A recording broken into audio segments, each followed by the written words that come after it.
আসসালামু আলাইকুম রহমতুল্লাহ। আসসালামু আলাইকুম রহমতুল্লাহ। গত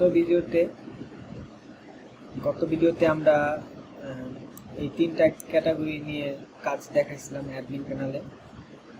ক্যাটাগরি, পেজ আর প্রোডাক্ট, এই তিনটা অপশন কিভাবে কাজ করে এটা দেখাইছি।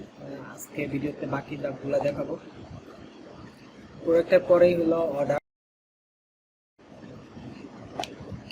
অর্ডারে আপনি যা দেখতে পারবেন তা হলো আপনি এখান থেকে কে অর্ডার করলো, কোন ঠিকানা, ফোন নাম্বার, অর্ডার কি কি প্রোডাক্ট অর্ডার করলো, কত পিস অর্ডার করলো, এই সম্পর্কে আপনার তো জানতে হবে। এই বিষয়টা আপনি জানতে পারবেন এই অর্ডার ফাংশন।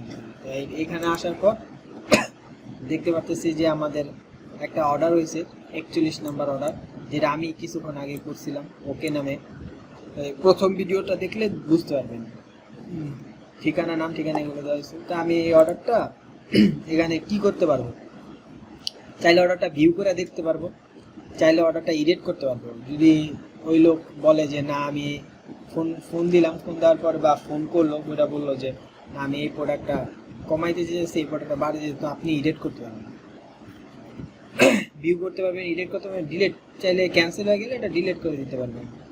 আর সেন্ড কুরিয়া এক ক্লিক করবেন, মানে সেন্ড কুরিয়াতে টিপ দেওয়ার সাথে সাথে আপনার কোনো ইনফরমেশন কোথাও লিখতে হবে না, অটোমেটিক নামের জায়গায় নাম, ঠিকানা জায়গায় ঠিকানা, ফোন নাম্বার জায়গায় ফোন নাম্বার, কী কী প্রোডাক্ট নিতেছে সমস্ত কিছু ডিটেলস সহ, কত পিস, দাম সহকারে সব কিছু কুরিয়ার সার্ভিসে সেট হয়ে যাবে।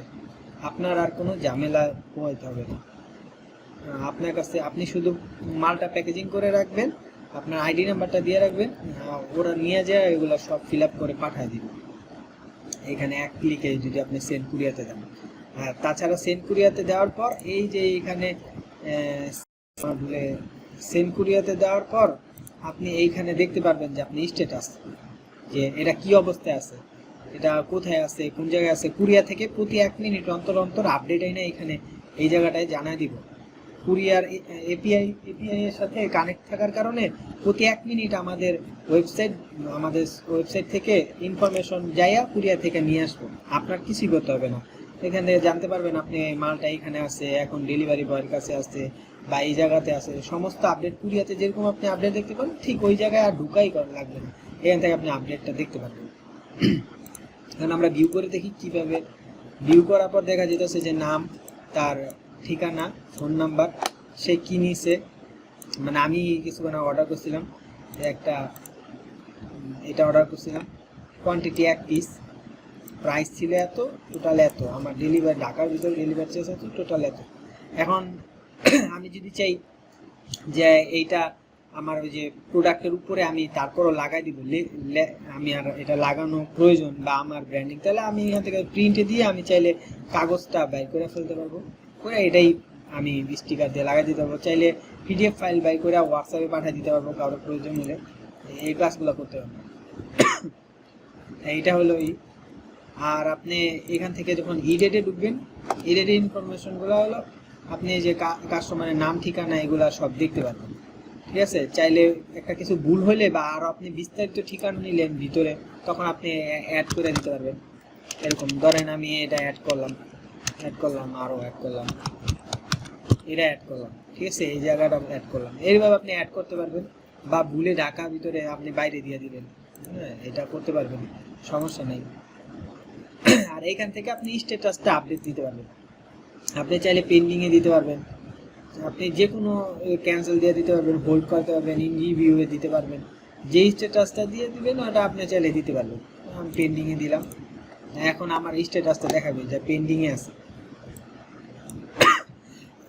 আর আমি যে মানটা অ্যাড করছি, এই যে মানটা অ্যাড হয়েছে। তো এটা হলো ইডিটের কাজ। আর ডিলেট করলে আমি ডিলেট করে দিলাম, আর সাথে আমার লেনদেন করবো না, মানে প্রোডাক্ট ডেলিভারি করবো না, তার কথা হতে ভালো লাগে না, আমি ডিলিট করে দিলাম। এই হলো আমাদের অর্ডারের হিস্টোরি। আচ্ছা, অর্ডারের পরের ফাংশনটা হলো সেল রিপোর্ট। এটাতে আর বেশি কিছু নেই। সেল রিপোর্টের ভিতরে গেলে এখান থেকে আমি আমার রিপোর্টটা সব জানতে পারবো, যে আমি কত টাকা সেল করলাম, আমার কত প্রফিট হয়েছে নাকি লস হয়েছে, এই সমস্ত বিষয় এই জায়গায় জানবো। আমি টোটাল কতগুলা সেল করছি। এটা কিভাবে আমি এখান থেকে একটা টাইম সেট আপ করবো। প্রথমে আমি কোন দিন থেকে কোন দিন পর্যন্ত আমার লাভ লস বা আমার বিক্রি সেলের বা আমার টাকা পয়সার বিষয়ে জানতে চাইতেছি, কত টাকা সেল হয়েছে। তাহলে আমি দিলাম, ধরেন আজকে হলো 12 তারিখ, আমি 1 তারিখ থেকে 12 তারিখে রিপোর্ট জানতে চাইছি, 1 তারিখ থেকে 12 তারিখ রিপোর্ট জানতে চাইছি। সাবমিট দিলাম, সাবমিট। এখানে 1 তারিখ থেকে 12 তারিখে আমার 14টা ডেলিভারি হয়েছে, মানে 14টা অর্ডার পাইছি। এর ভিতর বিভিন্ন প্রোডাক্ট থাকতে পারে। এখানে 14টা টোটাল এত টাকা বিল হয়েছে। হ্যাঁ, অর্ডার ক্যান্সেল হয় নাই, সবগুলা প্রোডাক্ট মানে ডেলিভারি হয়েছে, বা কোনো ক্যান্সেল হয় না এখন পর্যন্ত একটা, এটা স্ট্যাটাস। 14টা থেকে 14টাই এখন কোনোটা পেন্ডিং আছে বা এইভাবে আছে, আর কোনটা কোন অবস্থায় আছে এটা এখানে দেখতে পারবেন। এই সবগুলো পেন্ডিং, যেহেতু আমাদের এটা মানে ট্রায়াল চলতেছে, এটা তো কেউ নিব না। ডেলিভারি চাইলে স্ট্যাটাস করে দেওয়া যাবে, সমস্যা নেই। এখান থেকে ইডেটে যায় পেন্ডিং এর জায়গায় ডেলিভারি দিয়ে দিলাম, ডেলিভারি হয়ে গেছে। এইভাবে আমি স্ট্যাটাস সেট করতাম। আচ্ছা, যাই হোক, এভাবে আমি দেখতে পারতেছি যে আমার ওই দিনের কি আপডেট, কত টাকা সেল হইল, এটা দেখতে পারলাম। আবার আমি চাইলে 1 মাস আগের থেকে এখন টোটাল 2 মাসের এটা দেখি। 2 মাসে আমার 22টা ট্রানজেকশন হয়েছে, মানে আমি 22টা অর্ডার কমপ্লিট করছি, টোটাল বিল হয়েছে এটা। আর এইগুলা হলো সব মানে কোন কার কার সাথে লেনদেন হয়েছে, এগুলা সব কিছু দেওয়া আছে। চাইলে সে কি কিনছে না কিনছে দেখতে চাই, এই লোকটা কি কিনছিল এটা দেখতে চাই, আমি চাইলে দেখতে পারবো। ভিউ গেলে আমি দেখতে পারবো যে এই লোকটা এই প্রোটেক্টের মাউস কিনছিল,